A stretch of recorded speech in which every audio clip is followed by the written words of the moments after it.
Hello साथियों, मैं पंकज वैष्णव आप सभी का स्वागत करता हूं। आज की क्लास में हम समझ रहे हैं 10th क्लास के सामाजिक विज्ञान सब्जेक्ट को। चैप्टर चल रहा है अपना चैप्टर नंबर 34, जिसका नाम है सड़क सुरक्षा। इस चैप्टर का एक भाग हम ऑलरेडी देख चुके हैं और आज की क्लास में इसका दूसरा भाग देखने वाले हैं और आज की क्लास में अपना यह चैप्टर भी कंप्लीट हो जाएगा। तो शुरू करते हैं आज की क्लास को। और सबसे पहले हमने जो भाग 1 में मेन चीजें जो देखी थी, मतलब सड़क दुर्घटना के क्या कारण होते हैं, उनको एक बार रिपीट कर लेते हैं। तो सड़क दुर्घटनाओं के प्रमुख कारण हैं वाहन चालक की लापरवाही से गाड़ी चलाना, वाहनों की तेज गति से चलाओगे तो कंट्रोल नहीं हो पाएगी तो दुर्घटना का शिकार हो सकते हैं।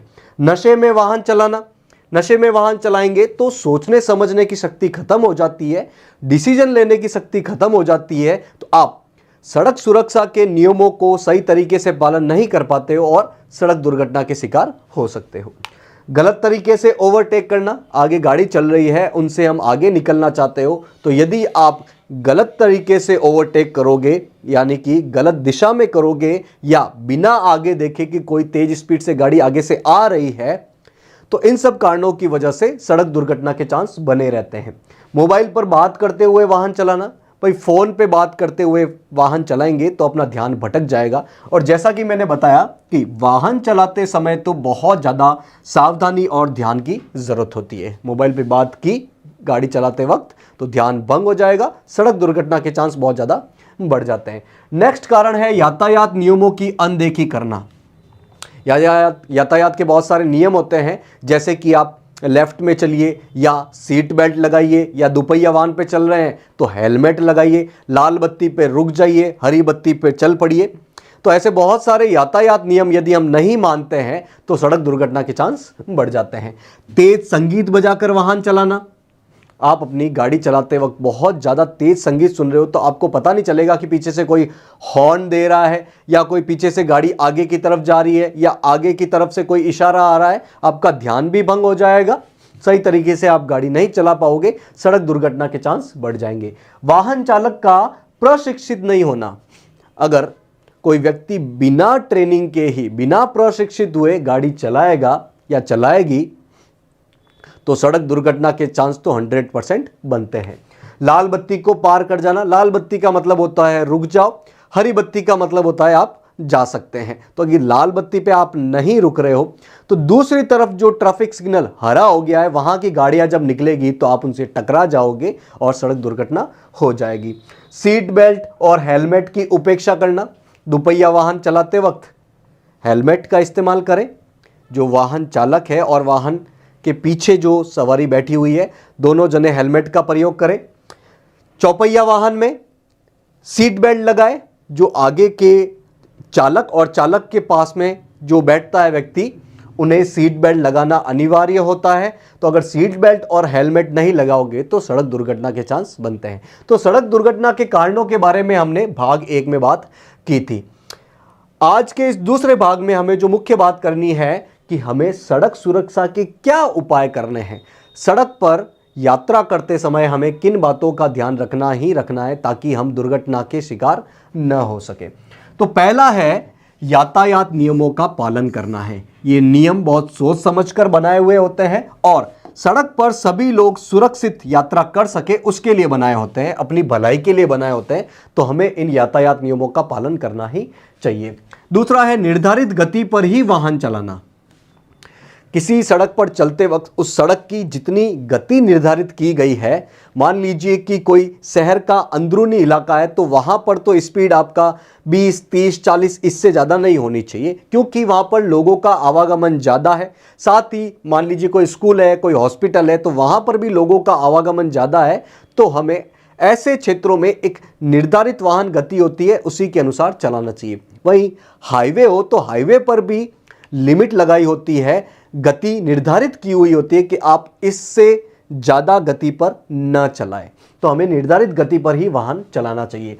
नशा करके वाहन नहीं चलाना चाहिए, ये तो साधारण सी बात है। हमें बिना किसी के समझाए बिना ही खुद समझ जाना चाहिए कि नशा करके वाहन नहीं चलाना चाहिए।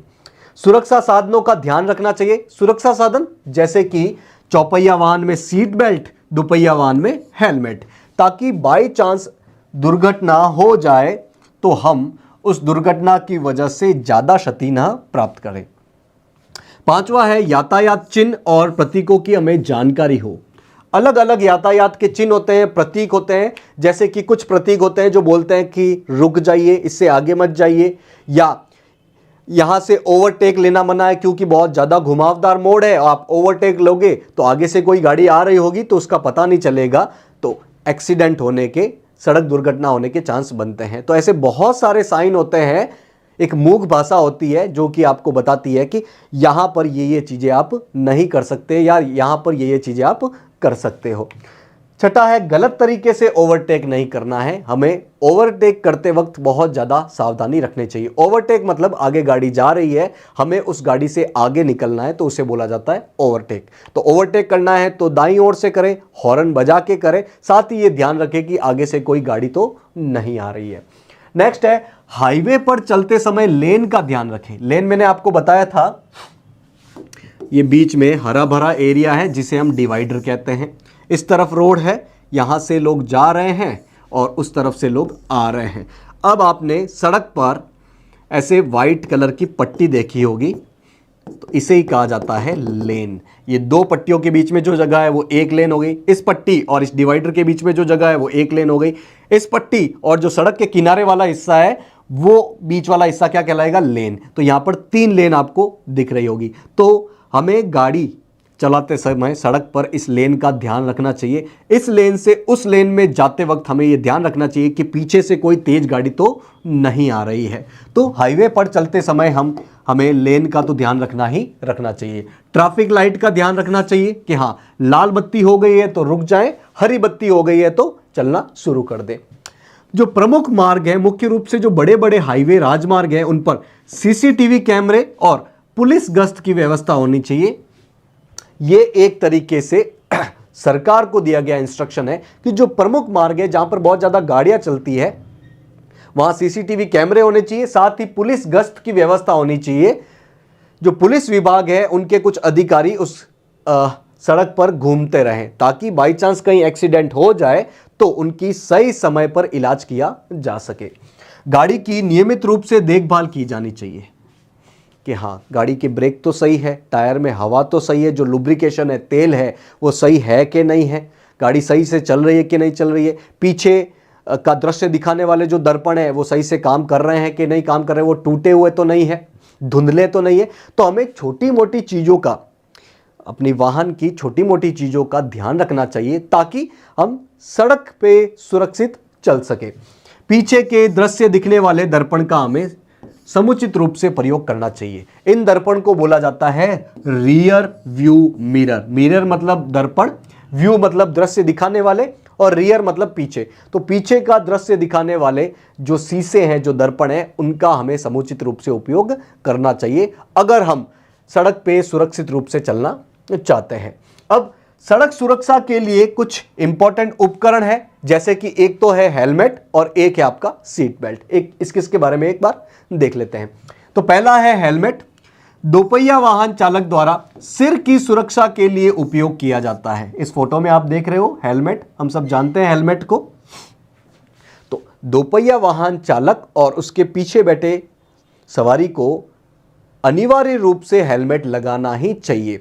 सड़क सुरक्षा के नियमों का पालन करना चाहिए, लेकिन बाई चांस यदि एक्सीडेंट हो जाए, दुर्घटना हो जाए और वाहन चालक और पीछे जो सवारी बैठे हैं वो अगर गिर जाए तो उनके सिर पर चोट न लगे इस हेलमेट की वजह से। हेलमेट आपके सिर को सुरक्षित रखता है। कई बार ऐसा देखा गया है कि पूरे शरीर पर कोई चोट नहीं लगती है, लेकिन सिर में अंदरूनी चोट लग जाती है और उसकी वजह से दुर्घटनाग्रस्त व्यक्ति की मृत्यु हो जाती है। तो ऐसा हादसा न हो, अकारण मृत्यु न हो, इसीलिए ध्यान रखना चाहिए कि दोपहिया वाहन चलाते समय हेलमेट पहनना चाहिए। हेलमेट न पहनने और लापरवाही से वाहन चलाने से जीवन का अंत हो सकता है।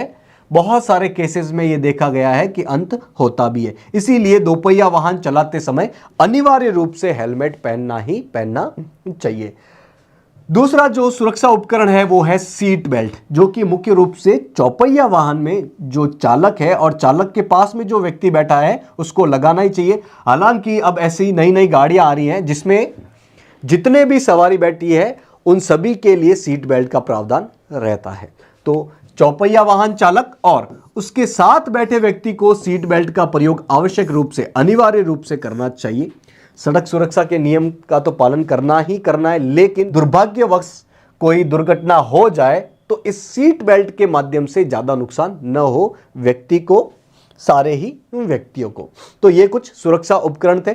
अब देखते हैं सड़क सुरक्षा से संबंधित कुछ महत्वपूर्ण संकेत और उनकी जानकारियां। आप सड़क पर जब यात्रा कर रहे होते हैं तो आपको बहुत सारे साइन दिखते हैं, बहुत सारे चिन्ह दिखते हैं। वो चिन्ह क्या है? एक तरह से सांकेतिक भाषा है। वो आपसे बात नहीं कर रही है, लेकिन वो सारी जानकारी दे रही है कि आपको सड़क पर यात्रा करते समय आगे किन किन बातों का ध्यान रखना है।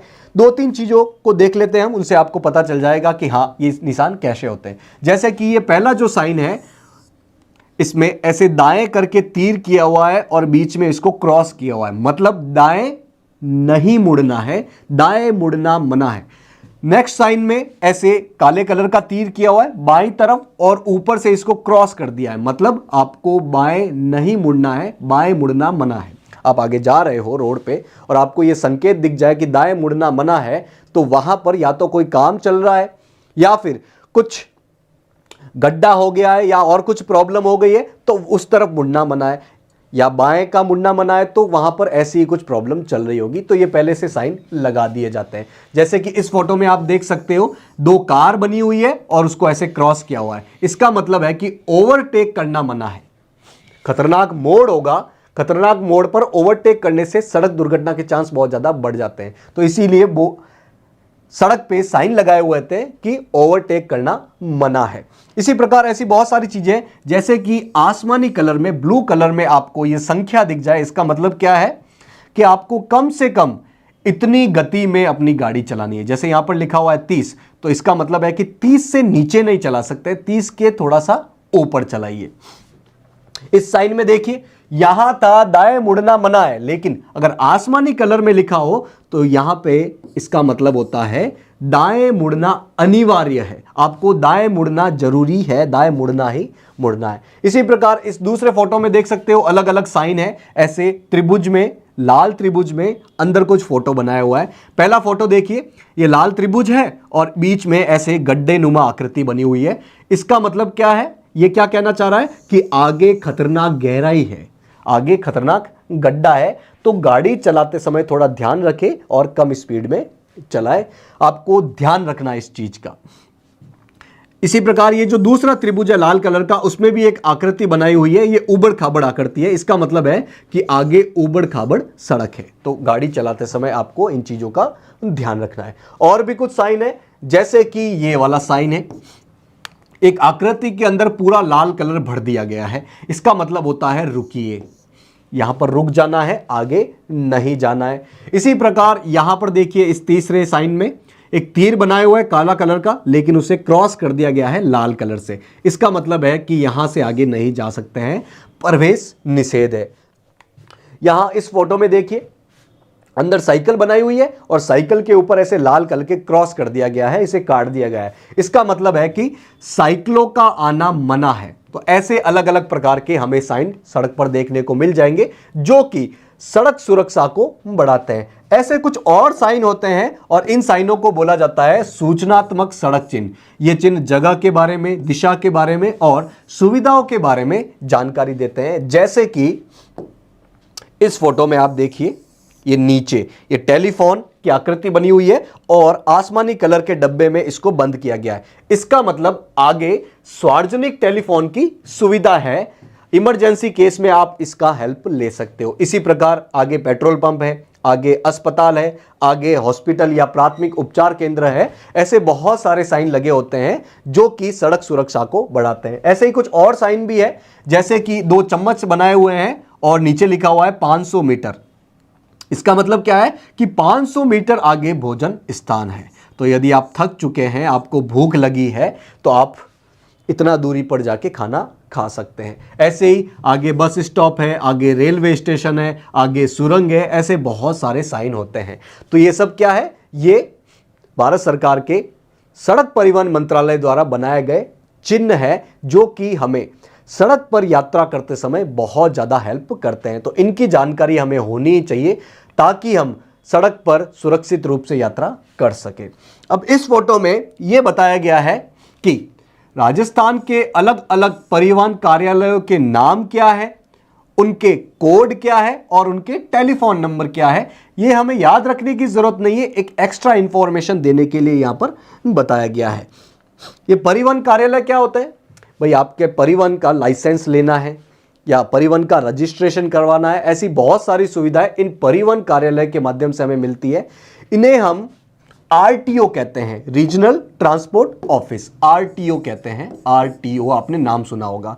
तो लगभग हर जिले का एक आरटीओ होता है और उनका कुछ कोड होता है। जैसे कि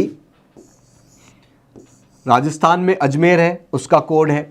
राजस्थान की राजधानी जयपुर है, उसके आरटीओ का एक कोड है। इसी प्रकार मारवाड़ का पाली है, इसका एक कोड है। आपने गाड़ियों के पीछे नंबर देखे होंगे, RJ1, RJ14, RJ22, RJ19। ये क्या है? RJ का मतलब होता है राजस्थान और पीछे जो नंबर लिखा होता है वो किसी जिले का, किसी आरटीओ का एक कोड होता है। जैसे कि अजमेर, अब अजमेर में जो आरटीओ में रजिस्ट्रेशन होगा जिस गाड़ी का, उसका नंबर क्या मिलेगा? RJ, क्योंकि अजमेर राजस्थान में है, और कोड मिल जाएगा 01। अजमेर का कोड है 01। तो आप जब भी देखें RJ01, इसका मतलब वो आरटीओ अजमेर से रजिस्टर्ड गाड़ी है। इसी प्रकार RJ14, देखो इसका मतलब क्या है? राजस्थान की गाड़ी है, और 14 मतलब राजस्थान की जयपुर का ये कोड है। इसी प्रकार पाली का RJ22, राजस्थान और पाली का कोड है 22। तो ये राजस्थान के अलग अलग जिलों का यहां पर आरटीओ कोड दिया हुआ है, उनके फोन नंबर भी, दूरभाष नंबर भी दिए हुए हैं अपनी एक्स्ट्रा जानकारी के लिए। लास्ट में एक और चीज देख लेते हैं, ये किससे रिलेटेड है? भाई जब आप सड़क पर चल रहे हो, बहुत सारे सुरक्षा साधनों का उपयोग कर रहे हैं, सब नियमों का पालन कर रहे हैं, लेकिन दुर्भाग्यवश कोई दुर्घटना हो जाती है। मान लीजिए कि किसी व्यक्ति की दुर्घटना हो गई है, आप उसके नज़दीक से जा रहे हो, आपने दुर्घटना को देख लिया या दूर से ही देख लिया है, तो बहुत बार ऐसा होता है कि कोई व्यक्ति जो दुर्घटना को देख रहा है वो इसकी हेल्प करना चाहता है, लेकिन उसके मन में कुछ डर होते हैं। जैसे कि मैं इस दुर्घटनाग्रस्त व्यक्ति को हॉस्पिटल लेके गया तो कहीं पुलिस मेरे ऊपर ही कार्रवाई न कर दे, या फिर हॉस्पिटल लेके जाऊं तो सारा खर्चा कहीं मुझे ही ना देना पड़ जाए। ऐसे बहुत सारे संशय होते हैं। तो भारत सरकार ने सुप्रीम कोर्ट के निर्णय के आधार पर कुछ निर्देश जारी किए हैं कि कोई व्यक्ति यदि सड़क में दुर्घटनाग्रस्त हो सकता है और कोई दूसरा व्यक्ति उसकी हेल्प करता है, तो उस पर किसी भी प्रकार का कोई भी दबाव, पुलिस कार्रवाई या पैसे का दबाव नहीं बनाया जाएगा। जैसे कि जो भी व्यक्ति मदद कर रहा है उसे अपराधी नहीं माना जाएगा। पूरी इन्वेस्टिगेशन होगी, लेकिन प्रथम दृष्टया उसे अपराधी नहीं माना जाएगा। जो भी मेडिकल खर्चे होंगे उसके इलाज के लिए, दुर्घटनाग्रस्त व्यक्ति के इलाज के लिए, तो ये जो हेल्प करने वाला व्यक्ति है उससे नहीं मांगा जाएगा ये पैसा। इसी प्रकार जो व्यक्ति हेल्प कर रहा है उसकी व्यक्तिगत जानकारी देना आवश्यक नहीं है कि आपका आधार कार्ड दो, आपका पैन कार्ड दो, आपके बारे में बताओ, ये सब देना भी आवश्यक नहीं है। तो सड़क सुरक्षा के साथ साथ सड़क में कोई दुर्घटनाग्रस्त व्यक्ति हो गया है तो उसकी हेल्प भी हो सके, इसके लिए भी बहुत सारे प्रावधान किए गए हैं। तो इस पूरे चैप्टर में हमने सड़क सुरक्षा से जुड़े बहुत ही बेसिक पॉइंट्स को देखा। अब ये चैप्टर जो है वो अपने एग्जाम के लिए ही नहीं बल्कि अपने दैनिक जीवन में भी बहुत ज़्यादा हेल्पफुल है, क्योंकि आए दिन हम देखते हैं कि बहुत सारे लोगों की सड़क दुर्घटना में मृत्यु हो जाती है, घायल हो जाते हैं, अपंग हो जाते हैं, जीवन भर के लिए वो परेशान रहते हैं। तो हमें इन नियमों को पालना करनी चाहिए, ज़्यादा से ज़्यादा सड़क सुरक्षा के बारे में सीखना चाहिए, इनको गाड़ी चलाते वक्त अप्लाई करना चाहिए और अपने परिवारजनों में, अपने दोस्तों में इनकी जानकारी बटोरनी चाहिए, साझा करनी चाहिए। तो आते हैं अपने पाठगत प्रश्न पे। पाठगत प्रश्न मतलब पाठ के बीच में जो क्वेश्चन पूछे गए हैं। किस पर आधारित है ये क्वेश्चन? अभी जो हमने चीजें पढ़ी है उसी पर आधारित ये आसान से ये क्वेश्चन है। तो शुरू करते हैं क्वेश्चन नंबर 8 से। ये क्वेश्चन नंबर 8 से कैसे शुरू हो गया, क्योंकि क्वेश्चन नंबर 7 तक हमने भाग 1 में देख लिया था। तो क्वेश्चन नंबर 8 है, सड़क सुरक्षा के कोई 2 उपाय लिखिए।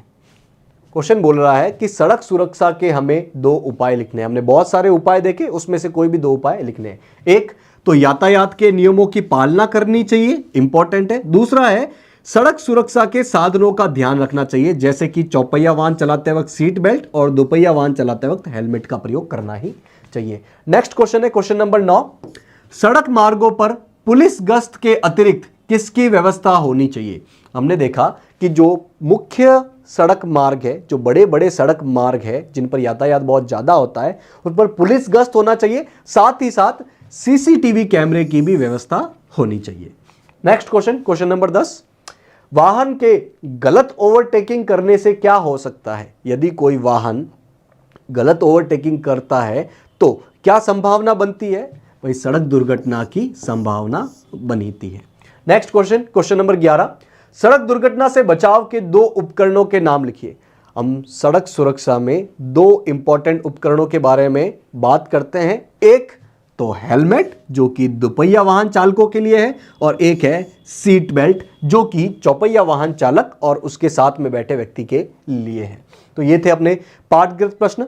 इसी के साथ अपना सड़क सुरक्षा नामक चैप्टर कंप्लीट होता है। आपको करना क्या है, आज जो भी चीजें पढ़ी है वो आज ही रिवाइज करनी है। साथ ही ये चैप्टर कंप्लीट हो गया है तो इस पूरे चैप्टर को एक साथ एक बार और रिवाइज करना है। तो एक बार तो जब चैप्टर चल रहा है भाग के अनुसार उसे रिवाइज कर रहे हैं, और एक जब पूरा चैप्टर कंप्लीट हो गया है तो दूसरी बार उस पूरे चैप्टर को हम रिवाइज कर रहे हैं। तो 2 बार रिवीजन हो गया तो अपने दिमाग में ये लंबे समय तक चीजें बनी रहेंगी।